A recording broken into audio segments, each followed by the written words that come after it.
شپږم همیش ځان محاسبه کوي. عمر ابن خطاب رضی الله عنه فرمایلی دی خپل ځان محاسبه کړئ مخکې له دې چې محاسبه شي. هره ورځ له ځانه وپوښتئ نن ما خپل قهر کنټرول کړ؟ آیا ما د احساساتو پر ځای د حکمت له مخې عمل وکړو؟ آیا زه د قهر په وخت کې هم د خپلو ارزښتونو ته وفادار وم که نه وم؟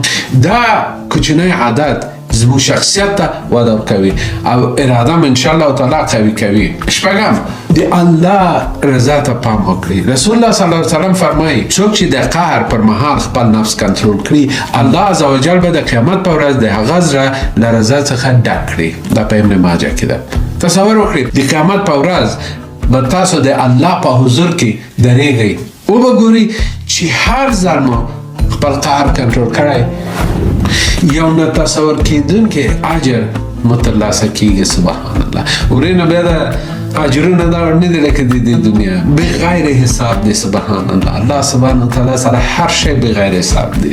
راځئ نن دا چلنج ما سره قبول کړئ. بل ځل چې غوسه سئ ودرېږئ حالت بدل کړئ چپ کېنئ خپل فکر بدل کړئ او یاد ولرئ چې الله د دې کار دپاره ستاسو اجر د الله سره محفوظ ده انشاءالله تعالی. زه به تاسو سره په بله ویډیو کې انشاءالله تعالی وګورم. تر هغه وخته پورې الله مو مل شه. السلام علیکم ورحمة الله وبرکاته. خدای پامان.